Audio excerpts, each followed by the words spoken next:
Gute Woche. Today was Tes Zayin Elul. 16 days in the month of Elul, and it was several times during the week already this past week that the Rebbe has spoken. Because 13 days in Elul is a day of significance. It's the day that the Farbrengen Rebbe got married. That the Rebbe spoke twice last week, during the week, speaking after Ma'ariv, elaborating on this very strongly. And it is also that in the Sheva Brachos of the Farbrengen Rebbe, 15 days in the month of Elul, that is when his father, the Rebbe Rashab, founded the first Lubavitcher yeshiva, founded the yeshiva Toim Chitmimi. It took place at the Sheva Brachos of the Farbrengen Rebbe. In fact, to be a little bit more specific, and Rebbe mentioned it today, the day of the Farbrengen Rebbe's wedding, Yud Gimel Elul, was on a Friday, the year when he got married. So in Mela, the Suda of the wedding was Motzoi Shabbos. And Motzoi Shabbos, that was Tezvav Elul, that is when the Toim Chitmimim was founded. So it's actually, on one hand, it's during the Sheva Brachos, but it's really at the wedding, at the Suda Chasana, at the feast of the Chasana. That is when Toim Chitmimim was founded. And the Rebbe referred to it very strongly when he was talking Thursday night. There's a very famous Sikha from the Rebbe Rashab, which he spoke the very early stages of Toim Chitmimim. There's a Gemara. The Gemara says, Kol hayoytzei lemelchemes beis David koisev get krisus leishtoi. Anybody that would join the forces, go out to the war with the forces of David HaMelech, says the Gemara, he would write a divorce to his wife. Simple meaning in the Gemara is, in case Chas v'Shalom he doesn't come back, then his wife should not be left in Aguna. His whereabouts may not be able to be traced. So that's why, in order not to lead into any of such problems, a get was written. Obviously, if we look into the Gemara, it seems that it was like a get, a conditional get. Get was in the event he does not return. But in the spiritual explanation of the Gemara, as the Rebbe Rashab referred to it in that very famous Sikha, the Rebbe Rashab teaches Kol hayotzei lemelchemes beis David. Anybody that joins the Melchemes beis David, in other words, joins the ranks of Melchema of beis David to bring Mashiach, that's the meaning of Melchemes beis David. So what he has to do is koisev get krisus leishta. He has to write a divorce leishta. Isha resembles inyanim gashmias.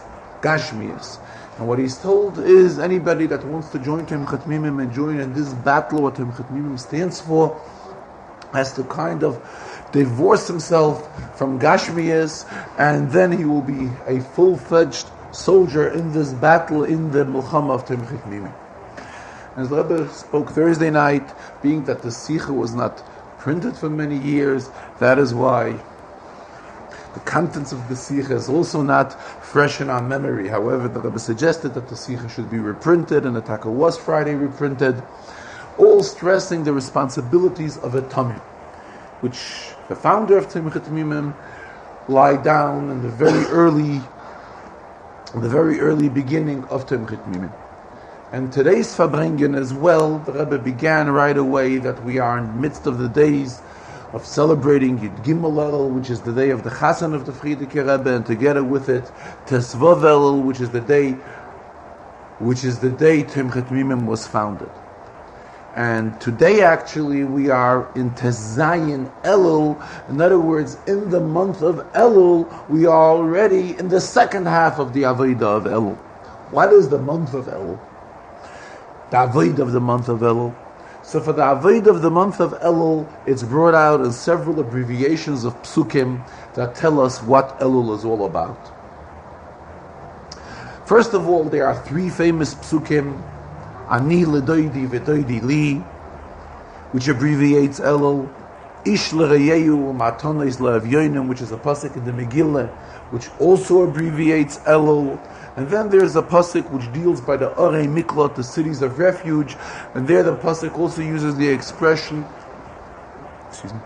Ino liyodi v'samti lecha, which is again an abbreviation of Elul. So here we have 3 abbreviations of Elul, and each one in a different area. Being that we know that the Avodah V'Yid is divided into 3 stages, Torah, Avodah, and Gemilas Chasodim. So we have an abbreviation of Elul in each one of these areas. Ani l'doidi v'doidi li naturally is Avodah. Ish l'reyehu matones le'avyonim brings out Gemilas Chasodim, Tzedakah Gemilas Chasodim, as well as Ino liyodei v'samti l'cha, which is a city, which is a pasuk talking about the cities of refuge. There's a Gemara that just like there was in Gashmias, there were cities of refuge. If somebody killed somebody else unintentionally, bishogeg, that he would be running away to one of the cities of refuge, and there he would be safe, and nobody would be allowed to harm him in any way. The same the Gemara says, Divrei Torah koiltin, words of Torah are also like a city of refuge. And as the Rebbe explained it many other occasions, there's an inner battle going on within a person, and there's also the Yetzirah who's trying to shed blood spiritually and trying to kill the person spiritually. However, when the person runs away into these cities of refuge, that is where he is safe and nobody will be able to do him any harm. And what do we mean here, city of refuge? We mean the words of Torah. When a person involves himself in Torah. So anyways, we have 3 Roshei Tevis, 3 abbreviations regarding the concept of Elul. And each one of them in a different area of the 3 pillars on which the world is standing, which the avodah of a person divides himself into all of these 3 avenues. However, there are other abbreviations of Elul. There's an abbreviation of Elul, Oshira Lashem Vayoimru Leimoyer, which is also abbreviates Elul, and this is a pasuk in the Shira, on the Shira of Az Yashir. What is the Indian of the Az Yashir? Az Yashir is something which relates to Geula. Just like when the Rebishter took the Yidden out of Mitzrayim, and they came to Kriyas Yamseh, which was the final stage of going out of Mitzrayim, the Yidden celebrated by saying the Shira. The indication of Elul is that this Avodah, when we excel in the Avodah of Elul, what would it ultimately lead to? It would lead to Geula. So that is why we have another pasuk which abbreviates Elul. However, this pasuk has a shaychus to Geula. And then there's another abbreviation of Elul which relates to Tshuva. Mol Hashem Elikecha Es Levavcha Ve'es Levav. Es Levavcha Ve'es Levav is again an abbreviation of Elul. And this pasuk relates to Rebishta circumcising our hearts, Rebishta opening our hearts. That's the Indian of Avodah Satshuva. In other words, the Avodah of Elul is spelled out in all of these 5 inyanim which we just discussed. First of all, the 3 pillars of Torah, Avodah, and Gemilas Chasodim. And the Avodah of Elul is Tshuva, and the Tshuva leads to Geula. And Bechlal, what's the Indian of the Avodah of Elul? The Rebbe continues that during the month of Elul, a Yid tries to be mashlim. Mashlim in Hebrew means to complete. In other words, he's trying to fill in whatever he has missed out during the year. That's what we do during the month of Elul. And together with it, mashlim is also meloshin shleimus, meloshin whole and complete. In other words, the Avodah of Elul is such that the Yid should come to a level of shleimus, to a level of ganzkeit, whole and complete. Not only for the outgoing year. Elul is the last of the months of the year, and here is when we're doing tshuva for whatever we may have missed out during the year. But the Avodah of Elul also has an effect on the year which we are entering. In other words, this here we are, a person is supposed to accept the proper resolutions and proper achlotas and bring them down into a reality in the forthcoming year, in the year which we are entering, so that the forthcoming year will be a year of a suitable and desirable anhagah. And here it was the first sikha today. It was an unusual long sikha. Rabbi spoke for close to 2 hours in one sikha, now on 50 minutes. Which sikha was, these are the yesodis which we are talking about, but it involved many inyanim. Rabbi brought out how we find in the abbreviation of Elul, which we just discussed, Ani ledoidi, v'doidi li. So first of all, we notice something, that each one of these words ends with a yud. Ani ledoidi, v'doidi li. In numeric value, we are getting a total of 40. What is the inyan of 40? These are the 40 days from Rosh Chodesh Elul till Yom Kippur. These are the days which we are excelling in this Aveda which we just discussed. Furthermore, Ani ledoidi, just these two words abbreviate the word Kael, the Rebishter's name. And which of the Rebishter's names? The Rebishter's name Kael, we know the Rebishter has different titles, and when we refer to him with the title of Kael, this is a shame which relates to Chesed. Kael Hashem vayoyer lanu, there's a pasuk. Kael Hashem vayoyer lanu, and he's vayoyer meloshen oyer, meloshen gilui. The Rebishter is making himself revealed to us. So what is the concept of Kael? The idea of Kael is an inyan of Chesed. So that's right away telling us what the whole inyan of Ani ledoidi v'doidi li is. In fact, the Alter Rebbe, in Likutei Torah, where the Alter Rebbe brings out the famous mashal of Melech Basada, that Elul was compared to a king in the field.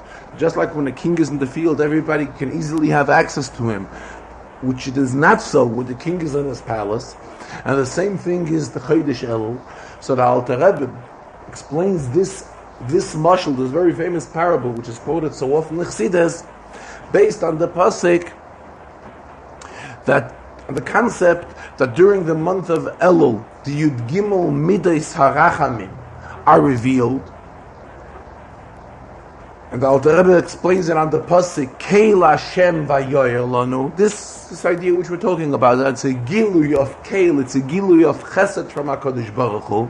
And that is why this is a time when HaKadosh Baruch Hu makes himself accessible to everyone. Here the Rebbe says, though we say Ani ledoidi. Who is the Ani? Ani is the Yid. Doidi means the Eibishter. And when the Yid becomes associated with the Eibishter, Ani ledoidi, here is where we have, this brings out the idea of Shem Kael. Rebbe says we find many times that the Eibishter is called with the words Ani. Ani is a definition on HaKadosh Baruch Hu. Ani Hashem Elokecha. So times we refer to the Eibishter with the title of Ani. However, there are times when we refer to a Yid, that the Yid has, in other words, what the Rebbe is really bringing out, that a Yid is at such madrega that he carries the same title the Eibishter does. And here we refer to a Yid with the same title, with the same Ani. Ani here means a Yid. And we say a Yid when a verbindt with doidi, with his master, meaning HaKadosh Baruch Hu. So what do we get from Ani with doidi? We get Shem Kael.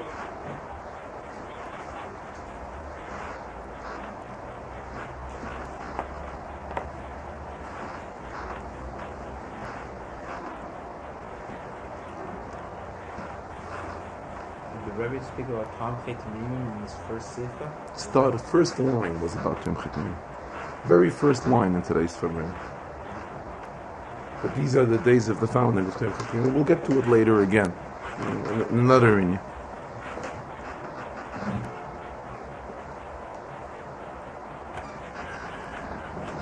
Further in the Farbrengen, and the Rebbe again referred to these days of Yud Gimel Elul when the Frierdiker Rebbe got married, And when the Friedrich Rebbe got married, there's a very famous hemshech of Mamorim, a Maimer which was recited then by his father. Maimer is known as Samach to Samach. Samach is one of the brachas of Sheva brachas. The Rebbe urged very strongly that these are Bechlal days to be moisef, to increase in limit Chassidus, and particularly in these Mamorim and Chassidus that have a shayches to the Chasana, these Mamorim, the famous hemshech of Samach to Samach, which was said in the year, Friedrich Rebbe got married in the year Tafresh Nun Zayin. So Rebbe says, referred to it as the year of Nezer. Nezer is Reish Nun Zayin. Nezer means a crown. And it's appropriate time to get involved in learning these Mamorim now, and Bechlal to be Meisef and Limud Achsidis, as well as other Mamorim that have a Shaykhas to Chasana, which the Rebbe mentioned. There are also a series of Mamorim which was said by the Rebbe Rashab in the year Tov Reish Nun Beis. Then there was another Chasana in the family of Beis Harav. Then it was the wedding of the Rebbe Rashab's sister. The Rebbe was the Rebbe Marash's daughter. The Rebbe Marash was not alive anymore. And in fact, we read in the Friedrich Rebbe's Siches as a Chaynos, where he describes, he was a child at that time, he was a 12-year-old child, where he describes at length how he remembers that wedding. And there's a lot of Mamorim, many Mamorim, which was said by his father, by the Rebbe Rashab, at the wedding of his sister, the Rebbe Rashab's sister, in the year Tafresh Nun Beis, which is also an Indian which has a Shaykhas Tachasan. Then the Rebbe says there's another Maimah which would be appropriate to learn now. The Rebbe says that a new sefer was just released from press, and that's a sefer of a new sefer of Mamorim of the Mittler Rebbe. The Rebbe said he just got it from the binder this Friday, and the first Maimah in this sefer of the Mittler Rebbe's Chassidus relates to Psukim where the Rebbe is telling Moshe to tell Aaron how he should go ahead and light the menorah. And there the Mittler Rebbe brings out that what is the inyan of the Avodah of Aaron and the Avodah of Moshe. So he brings out that the Avodah of Aaron was Shushvina de Matrenisa. It's an Aramaic expression. Shushvina means what we would call in our language an Unterfira. An Unterfira, the wedding is called Shushvinin. Aaron was the Unterfira to the queen, to the Matrenisa. Matrenisa means a queen in Aramaic. Moshe was, the level of Moshe Rabbeinu was Shushvina de Malka. He was the Unterfira of the Melech of the Rebishter. Melech and Malka, that's the Rebishter and Knesset Yisrael. When is a Shushvin needed?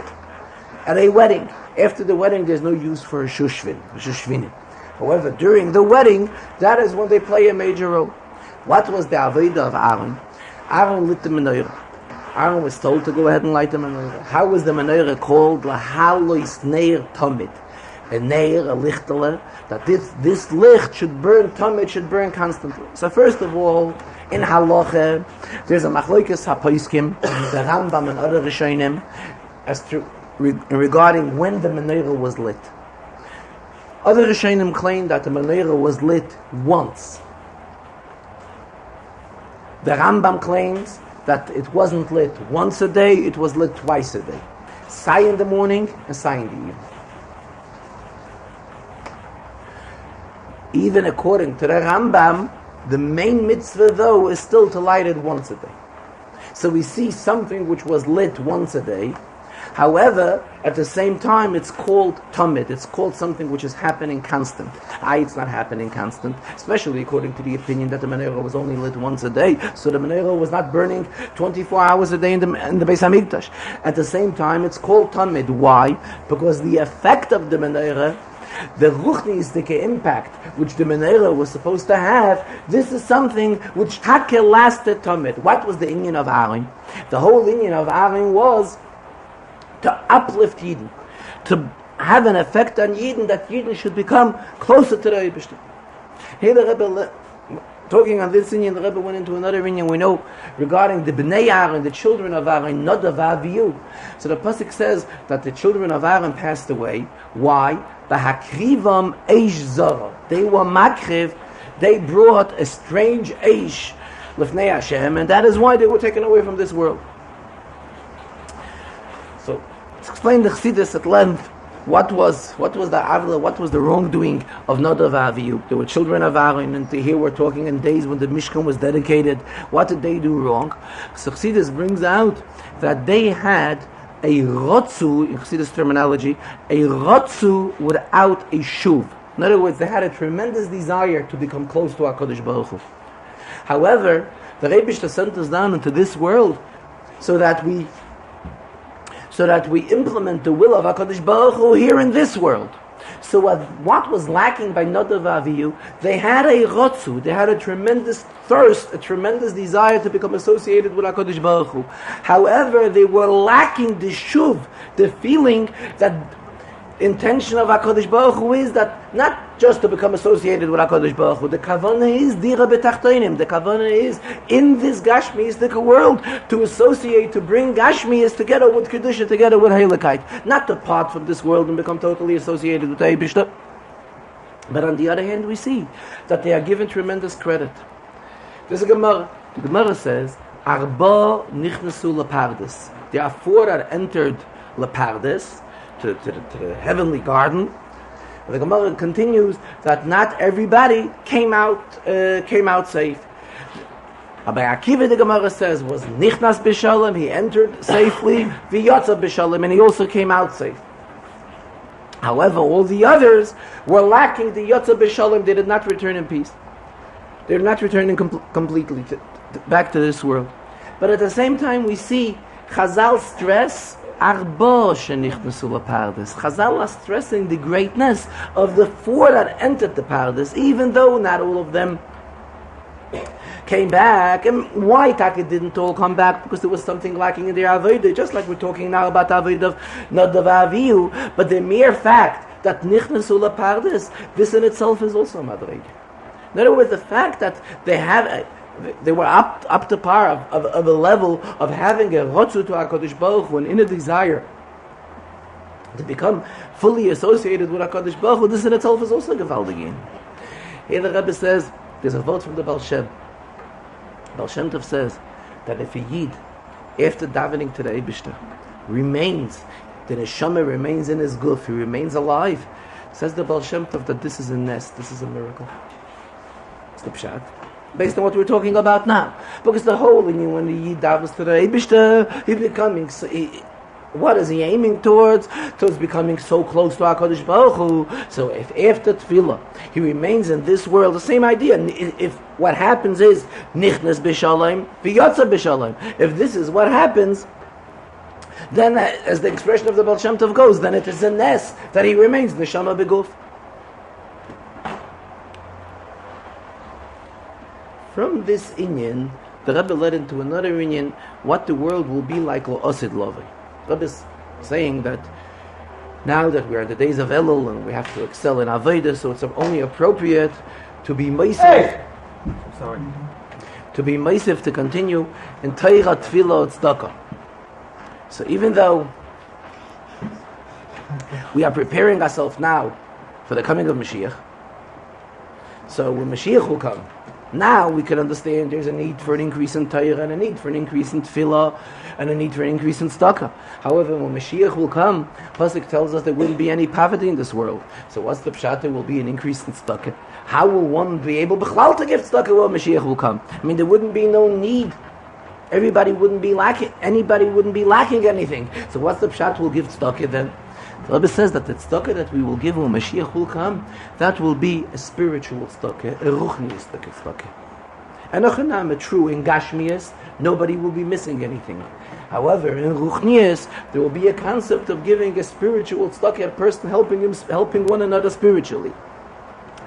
When Mashiach will come, everybody will be uplifted spiritually as well. As the Rebbe, the Pasuk says, time of Geulah, the world will be ki kulam yedu oisi. Everybody will have a knowledge of HaKadosh Baruch Hu. And how does the pasuk go on? Lemiktanam va'ad g'dolam. From small from a cotton to a gadol. So we see on one hand the pasuk says it'll be kulam yedu, you see, and on the other hand the pasuk says there will still be a matziv of ktanim and gdolim. So if there's a matziv of ktanim and gdolim, so naturally the cotton will need assistance from the one who is at a level of a gadol. But the Rebbe compared it to something else in a more detailed way.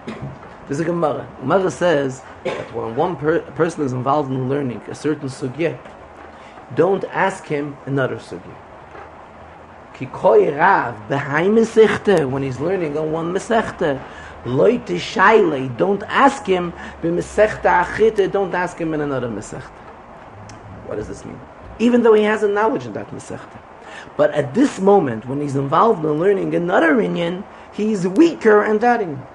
Because he's fully into this sugya. So if he's fully into this sugya, he's weaker in another sugya at this moment. In the Pshat, we do find how in Ruchni is it shayach that a person should be stronger in one area and weaker in another area at times. And that is when tzedakah in Ruchni is applicable.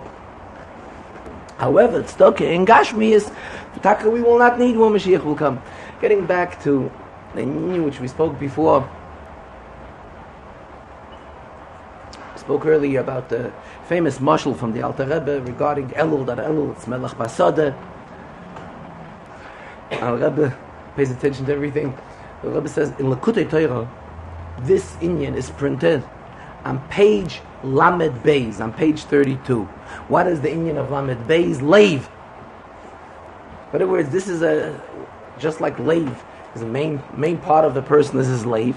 Same thing, this is a major inyan. It's so major to the extent that even in Gashmias, where is this inyan printed? On page Leiv in Lekutei Torah. Let's go back weiter. We're getting into what the world will be like when Mashiach will come. The Rebbe says we know that now we have mitzvahs min ha-Torah, and we have mitzvahs midrabanan. In mitzvahs darabanan, there are some mitzvahs which Chachamim have instituted these inyanim as a gedder and a syog. What does it mean? It's there as a gate.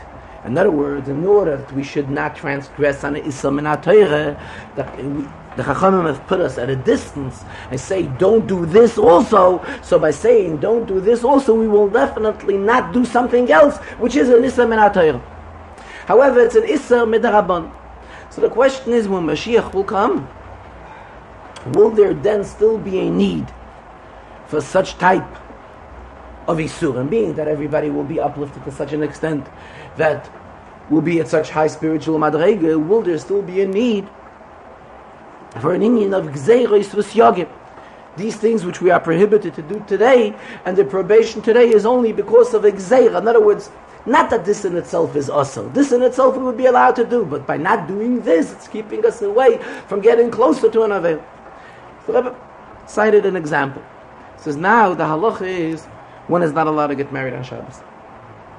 And this reason not allowed to get married on Shabbos is explained in halacha and in Gemara and halacha. It is a gezeirah. Rebbe says what will be when Mashiach will come, especially taking something else into consideration. See this, it's explained. You know, based on what Chazal say, Medrash say, that the relationship between the Rebbeinu and Yidden, it's also a marriage. So, it's brought out that the relationship now, when we are in Goles, it's only at a level of Eirosin. Engagement. It's a little more than engagement. Bisman HaGomorrah, there was a concept of Eirosin. However, when Mashiach will come, will be in the Inyan of Geulah, then the relationship between the Rebbeinu and Yidden will be in a level of Nisuyin, a full marriage. Will be totally united. So especially when Mashiach will come, the relationship between Yidden and the Rebbeinu, the atmosphere will be such of Nisuyin. So the question is, once Mashiach comes, will marriage be permitted on Shabbos? I will just mention that the question did not continue.